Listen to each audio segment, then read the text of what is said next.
올해부터 신설된 제도라서 아직 모르시는 분들이 많을 텐데요. 10만원까지는 100% 전액 세액 공제가 되기 때문에 거기에 더불어서 30%인 3만원의 답례품까지 챙길 수 있어서 10만원을 기부하고 13만원을 돌려받는 어떤 혜택이라고 보시면 됩니다. 고향사랑 기부금의 혜택에 대해서 이제 설명을 드렸는데요. 또 유의하실 점도 있습니다.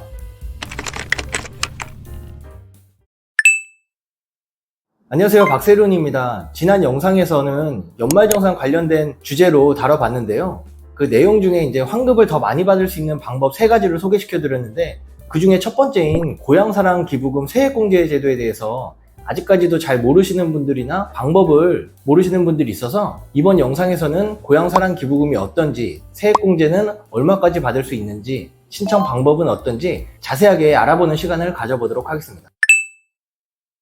우선 고향사랑 기부금 제도는 2023년에 최초로 신설된 제도인데요. 자신이 거주하고 있는 거주지 이외의 지방자치단체에 기부를 하게 되면은 기부 금액에 따라서 세액 공제 혜택과 더불어서 최대 30%까지 답례품을 받을 수 있는 제도입니다. 이 제도를 통해서 지방자치단체는 이제 지역경제 활성화와 주민복지 증진에 활용이 된다고 하니까 자세하게 알아보도록 하겠습니다. 기부 조건은 대한민국 국민이라면 누구든지 가능하고요. 단 법인은 이 기부를 할 수 없게끔 아직까지는 막아놓은 상태입니다.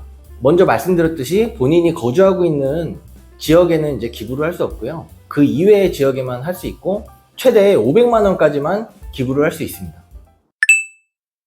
기부 혜택 중에서 가장 빼놓을 수 없는 게 바로 이제 세액 공제 혜택입니다. 10만원까지는 100% 전액 세액 공제가 되기 때문에 10만원을 기부하고 그만큼 10만원을 세금을 덜 내는 효과가 있어서 기부하는 입장에서도 전혀 손해볼 게 없고요. 거기에 더불어서 30%인 3만원의 답례품까지 챙길 수 있어서 10만원을 기부하고 13만원을 돌려받는 어떤 혜택이라고 보시면 됩니다. 그리고 10만원이 초과하더라도 최대 500만원까지는 16.5%의 세액 공제 혜택이 가능하시고요. 더불어 그 금액의 30%까지 답례품도 받으실 수 있습니다. 기부 금액에 따라서 얼마나 혜택을 받을 수 있는지 한번 보시면은, 우선 10만원을 기부하는 경우에 말씀드렸듯이 이제 10만원 세액 공제 혜택을 받으시고 거기에 30%인 답례품 3만원을 하면은 총 13만원의 혜택을 받으실 수 있습니다. 50만원을 기부하는 경우에는 총 세액 공제는 16만 6천원을 세액 공제 혜택으로 받으실 수 있고, 답례품으로는 30%인 이제 15만원을 받아서 총 31만 6천원의 혜택을 볼 수 있는 겁니다. 그러니까 최대 금액인 500만원을 기부를 하는 경우에 세액 공제는 90만 8,500원, 그리고 답례품으로는 30%인 이제 150만원을 받으셔서 총 기부자 혜택으로는 240만 8,500원의 혜택을 받으실 수 있습니다. 다음 답례품이 궁금하실 텐데요. 답례품은 총 한 3가지 정도로 구성이 되어 있습니다. 기부하는 지역의 특산물, 농산물, 축산물, 임산물 등이 있고요. 그 다음에는 그 지역의 상품권으로도 받으실 수 있고, 그리고 지역마다 숙박이나 관광 상품을 본인이 선택하셔서 받으실 수 있습니다.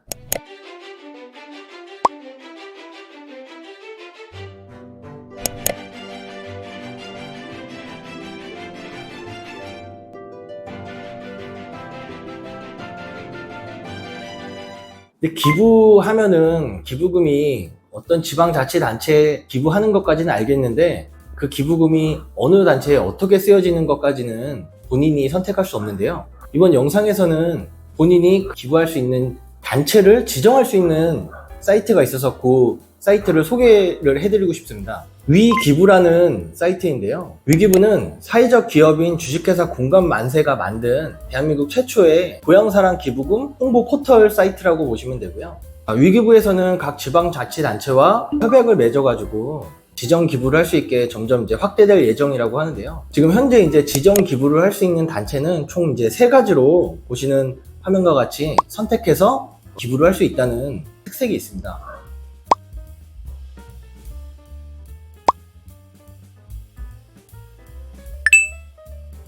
우선 기부하는 방법을 알아볼 텐데요. 기부하는 건 이렇게 어렵지 않습니다. 위기부 이제 사이트에서 기부하는 방법을 설명드릴 텐데, 먼저 이제 기부 참여 조건과 혜택을 이제 확인합니다. 보시는 화면과 같이 이제 답례품들을 선택을 하게 됩니다.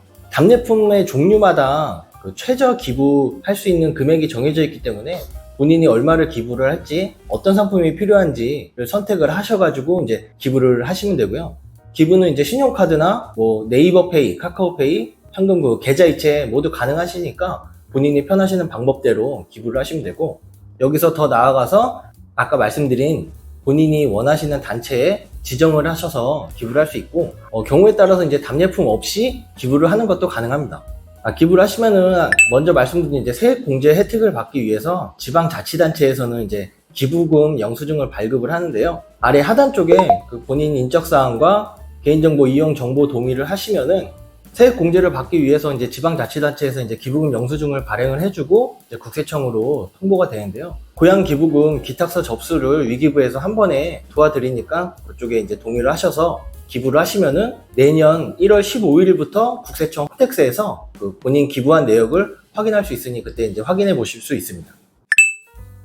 고향사랑 기부금의 혜택에 대해서 이제 설명을 드렸는데요. 또 유의하실 점도 있습니다. 아무래도 이제 세액 공제를 받는 혜택이다 보니까 세금을 낼 필요가 없으신 분들이나 뭐 소득이 없으신 분들은 기부를 한다고 해서 뭐 별도로 그만큼 환급을 받는 건 아니니까 그런 부분은 좀 유의하셨으면 좋겠고, 뭐 순수하게 이제 기부의 목적을 두신 분이라면 뭐 얼마든지 기부가 가능하시다는 점도 알아두셨으면 좋겠고요.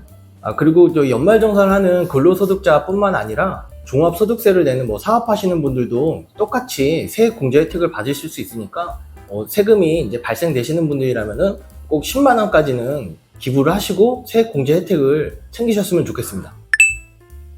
2023년도 이제 한 달도 남지 않았습니다. 연말정산 때문에 좀 걱정하시는 분들이 있다면은 고향사랑 기부금 제도를 한번 활용을 하셔가지고 세액 공제도 받고 답례품도 챙기셨으면 좋겠습니다.